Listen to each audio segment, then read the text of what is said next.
देखो जो हमारा लेक्चर इसमें हमने पढ़ना है मॉडरेट स्पेक्ट्रम एंटीबायोटिक। पिछले लेक्चर में हमने वो एंटीबायोटिक्स पढ़ी थी जो ब्रॉड स्पेक्ट्रम थी, जो कि प्रोटीन सेंसिस को इनहिबिट कर रही थी। ठीक है, तो हमारे पास मॉडरेट स्पेक्ट्रम में दो आ जाती है, मैक्रोलिड आ जाती है, कीटोलिड आ जाती है। ठीक है, कीटोलिड हमारे पास इन दोनों का मैकेनिज्म ऑफ एक्शन सेम ही है। क्या है मैकेनिज्म ऑफ एक्शन? सेम ही है। हम बात करते हैं पहले कीटोलिड की, तो मैंने असल में ये पिछला लेक्चर में थोड़ा क्रैप्ट हो गया था, तो इसलिए मैंने थोड़ा सा लिख रखा था। अब कीटोलिड जो है ना, ये हमारे पास एक ही डाग आ जाती है, टेलिथ्रोमाइसिन। क्या है टेलिथ्रोमाइसिन? ये हमने इसके दो ही पॉइंट आपने याद रखने। एक तो इसके खिलाफ रेजिस्टेंस कम पैदा होती है एज कम्पेयर टू मैक्रोलिड, और दूसरा इसका जो स्पेक्ट्रम होता है वो ऑलमोस्ट सेम होता है एज एजिथ्रोमाइसिन। ठीक है, ये दो पॉइंट पढ़ने, मेन हमारा फोकस होना है मैक्रोलिड पे। अब मैक्रोलिड जो हमारे पास है ना, ये जो क्लास है ब्रॉड स्पेक्ट्रम मॉडरेट स्पेक्ट्रम की, इसमें हमारे पास थ्रोमाइसिन फैमिली आ जाती है, जैसे इरिथ्रोमाइसिन, अजिथ्रोमाइसिन, क्लिथ्रोमाइसिन। ठीक है, ये काफ़ी फेमस ड्रग्स है जो हमारे पास मार्केट में अवेलेबल है। अब मैकेनिज्म ऑफ एक्शन की बात करें तो दोनों कीटोलिड और मैक्रोलिड दोनों करती क्या है, ये इरिवर्सिबली, याद रखने, इरिवर्सिबली क्या करती है, बाइंड करती है किसके साथ? 50s यूनिट के साथ। आपको कभी भूल जाए तो आपने सब के साथ लिखने 50 सब यूनिट के साथ अटैच होती है, एक्सेप्ट जितनी भी हमारे पास एंटीबायोटिक एक्सेप्ट टेट्रासाइक्लिन, वो 30 सब यूनिट के साथ होती है, टी से 30, टी से टेट्रासाइक्लिन। ठीक है, बाकी सब में आप 50 से ये अटैच होती है। और इसके अलावा हमारे पास क्या होती है, इनहिबिट कर देती है, किस चीज़ को इनहिबिट कर देती है? दो चीज़ों को। एक हमारे पास ट्रांसलोकेशन को इनहिबिट कर देती है, ट्रांसलोकेशन स्टेप होता है जिसमें अपना जब पेप्टाइड बॉन्ड बन जाता है तो वो पी से हमारा ई साइड में ट्रांसफ़र हो जाता है। ठीक है, यहाँ पर मैसेंजर आ रहे थोड़ा आगे की तरफ ट्रांसलोकेट होता है उसको। और दूसरा हमारे पास ट्रांसपेप्टाइडेशन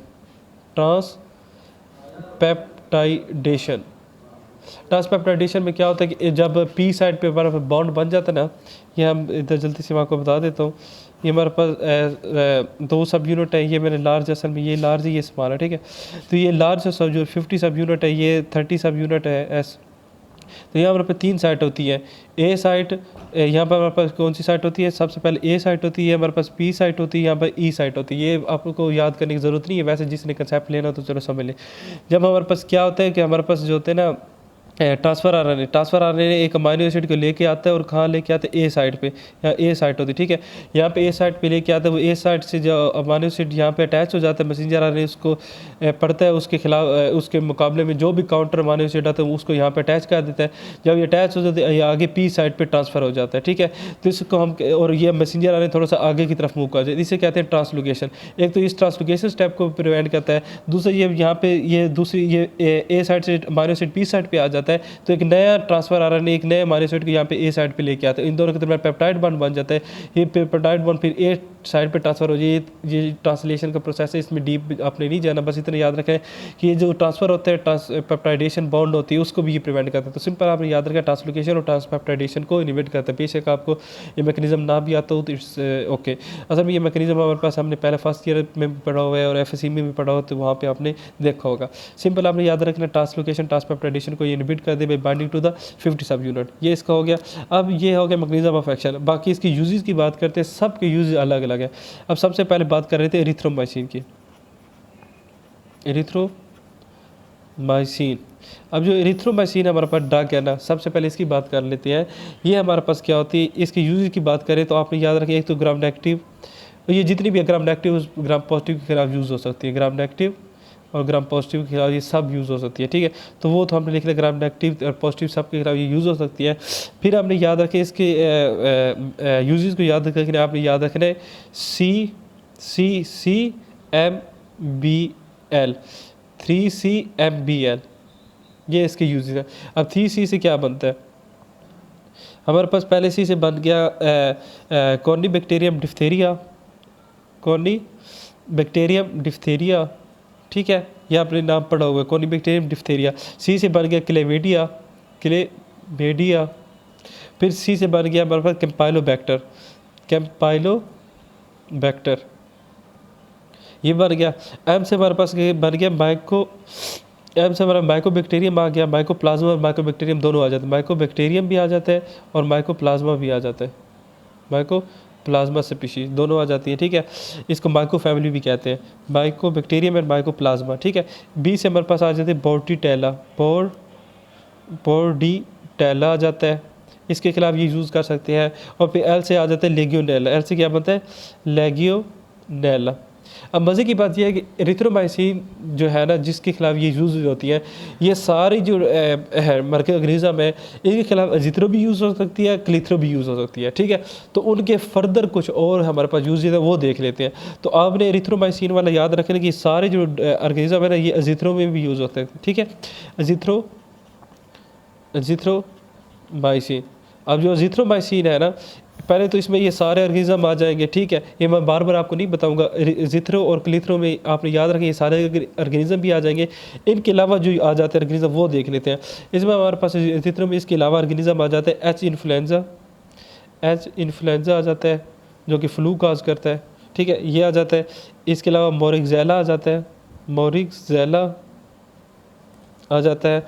इसके अलावा रिस्पिरेटरी आ जाते हैं। रिस्पिरेटरी में हमारे पास क्या आ जाते हैं, सारे लेग्यूनेला आ जाते हैं। माइक से पीछी जाती है। माइक जब भी मैं लिखूँ तो आपने समझ जाना है माइक से बनता है, माइकोप्लाज्मा भी बनता है और माइकोबैक्टीरियम भी आ जाता है, ठीक है। ये आ गया हमारे पास एजिथ्रोमाइसिन फैमिली में। इसके अलावा ये हमारे पास यूटीआई में भी यूज़ होती है। यूटीआई में हमारे पास क्यों यूज़ होती है, क्योंकि हमारे पास ये लिखा हुआ है कि यूरिन में जो है ना एक्टिवली सिक्रीट होती है, तो इसलिए हमें क्या कर सकते हैं, यूटीआई में हम ये एजिथ्रोमाइसिन यूज़ कर सकते हैं, ठीक है।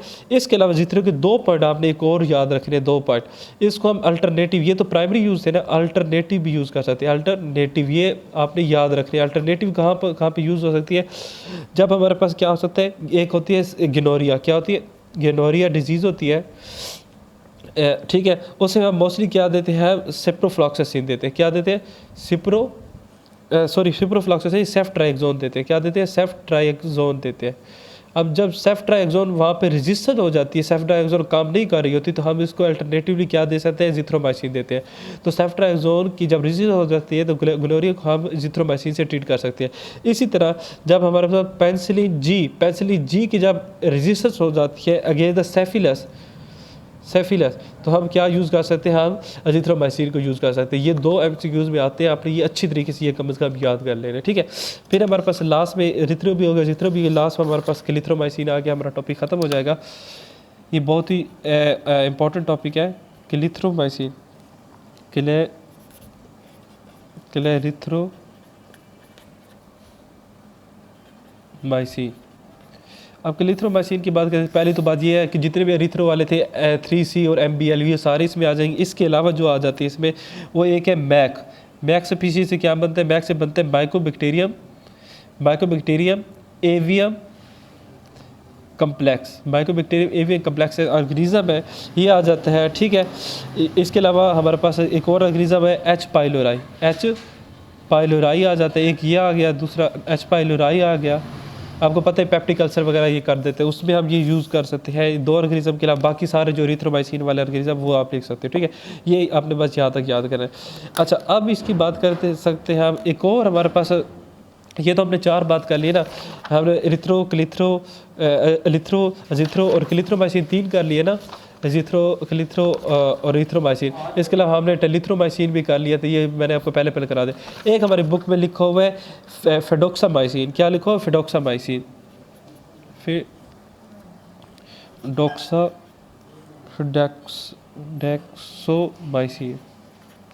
अब ये याद रखें, ये हमारे पास, ये भी हमारे पास मैक्रोलिड है, लेकिन ये हमारे पास मैक्रोलिड मॉडरेट एक्टिव नहीं है, मॉडरेट स्पेक्ट्रम नहीं, बल्कि ये नैरो स्पेक्ट्रम है, ठीक है। इसलिए हम इस फैमिली में इसको शामिल नहीं करते, लेकिन चूँकि हमारे पास बुक में लिखो तो मैंने आपको ये करवा दिया। ये एक बात यह है कि नैरो स्पेक्ट्रम है, और दूसरा ये है, ये इतनी इफेक्टिव है, एज इफेक्टिव एज वैंकोमाइसिन बहुत ही इफेक्टिव ड्रग है, जो कि हम उस इन्फेक्शन में देते हैं जब कोई और ड्रग काम ना करे, तो ये इतनी इफेक्टिव है जितने वैंकोमाइसिन। लेकिन किस डिजीज़ में, इन क्लोस्ट्रीडियम डेफिसिल क्लोस्ट्रीडियम जो है ना, उस स्पीशीज के अलावा इतनी इफेक्टिव जितनी वैंकोमाइसिन। ये 2 पॉइंट लिखे हुए हैं, आपने बस याद रखने हैं। ये हम मॉडरेट स्पेक्ट्रम में शामिल नहीं करते, लेकिन ये भी हमारे पास क्या है, मैक्रोलिड है। अब लास्ट में बात कर लेती है फार्माकोकाइनेटिक्स की बात कर लेते हैं। फार्माकोकाइनेटिक्स की बात करें तो हमारे पास जिथ्रो और एरिथ्रो जो है, ये सारी हमारे पास ओरली मौजूद है। ओरली हमारे पास क्या है, ये सारी मौजूद है। लेकिन जो जिथ्रो है और एरिथ्रो है, नॉट क्लिथ्रो, जिथ्रो एंड एरिथ्रो, ये हमारे पास क्या है IV फॉर्म में भी इस्तेमाल होती है। क्यों? क्योंकि ये हमारे पास क्या हो सकती है, एसिड जो होता है ना, इन दोनों को क्या कर देते हैं, इम्पेयर कर देते हैं इनकी एब्जॉर्प्शन को। इस तरह हम इनको ऑरली भी यूज़ कर सकते हैं, ठीक है। बाकी हमारे पास आपने याद रखना है जो, हाँ, इसकी एक्सक्रीशन आपने याद रखनी, ये बहुत इंपॉर्टेंट पार्ट है। एक्सक्रीशन की बात करें तो हमारे पास जो एरिथ्रो है ना, एरिथ्रो, इन तीनों को डिफरेंट, एरिथ्रो हमारे पास बाइल में सिक्रीट होती है, ठीक है। कैलिथ्रो जो है हमारे पास, कैलिथ्रो वो हमारे पास सिक्रीट होती है यूरिन में, लेकिन ये दोनों आफ्टर मेटाबॉलिज्म होती है। जबकि एजिथ्रो जो है ना, एजिथ्रो वो हमारे पास सिक्रीट होती है एक्टिवली सिक्रीट होती है। ये आपने याद रखा, एक्टिवली हमारे पास बाइल में भी सिक्रीट हो सकती है और यूरिन में भी सिक्रीट हो सकती है। बस ये पॉइंट आपने याद रखना, ठीक है। ये एक्सक्रीशन वाला पॉइंट बहुत इंपॉर्टेंट है। ये हमारे पास फार्माकोकाइनेटिक्स होगी। अब इसके एडवर्स इफेक्ट बात कर लेते, फिर हमारा ये टॉपिक कंप्लीट हो जाएगा।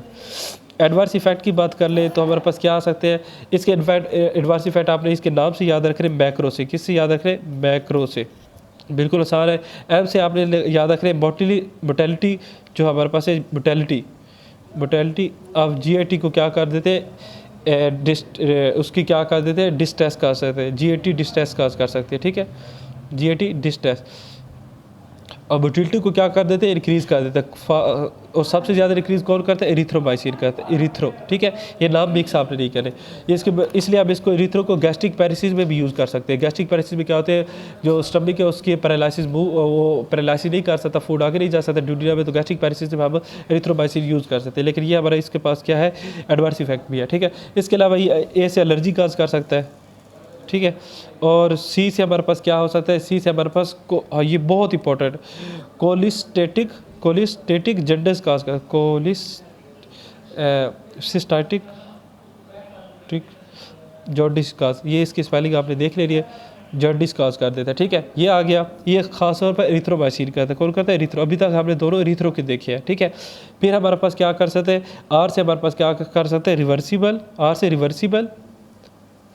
रिवर्सिबल और ओ से हमारे पास आ जाते हैं ऑटोटॉक्सिटी। रिवर्सिबल ऑटोटॉक्सिटी का कर सकते हैं, ठीक है, टॉक्सिसिटी, और ये रिवर्सिबल ऑटोटॉक्सिटी का करते हैं। और लास्ट में हमारे पास एक और है QT प्रोलोगेशन, QT प्रोलॉग कर देते हैं, ठीक है। ये हमारे पास 5 है। इसके अलावा ड्रग इंटरेक्शन की इसकी बात करें तो हमारे पास क्या करते हैं, इनहिबिट कर देते हैं साइटोक्रोम P450 को, लेकिन सारे कर सकते हैं, लेकिन एक्सेप्ट एजिथ्रोमाइसिन जो है वो नहीं कर सकता, ठीक है। ये हमारा ये टॉपिक कंप्लीट हो गया। जल्दी से रिवाइज कर देता हूँ। मैंने आपको क्या इंपॉर्टेंट स्पेक्ट्रम आज करवाया था, जिसमें हमने मैक्रो कीटोलिड करा था। कीटोलिड तो छोटा सा था, मैंने 2 पॉइंट इसको बताए, मैक्रो एरिथ्रो और क्लिथ्रोमाइसिन आ गया। तो मैकेनिज्म ऑफ एक्शन क्या है, 50 सब यूनिट के साथ इरिवर्सिबली अटैच होकर ट्रांसपेप्टाइजेशन और ट्रांसलोकेशन को रिपीट कर देती है। और इस तरह एजिथ्रोमाइसिन के मैंने 3CMBL से यूजेज बताए हैं, और ये सारे यूजेज बाकी में भी यूज़ हो गए, लेकिन उसके खुद स्पेसिफिक यूज थे, वो भी मैंने करा दी। ये अल्टरनेटिव आपने अच्छी तरीके से याद करें, सेफ्लिस गनोरा भी यूज़ होते हैं एजिथ्रोमाइसिन, जब सेफ्ट्रैक्सोन और पेनिसिलिन जी काम ना करें। बाकी आगे मैंने कुछ आपको करवा दी। ये इंशाल्लाह आपको टॉपिक यहाँ से क्लियर हो गया। कोई चीज़ यहाँ पे रहने की, अगर वीडियो अच्छी लगे तो लाइक और सब्सक्राइब कर दें। इंशाल्लाह नेक्स्ट वीडियो में हम नए स्पेक्ट्रम करेंगे और उसका टेबल फॉर्म भी करेंगे। Thank you.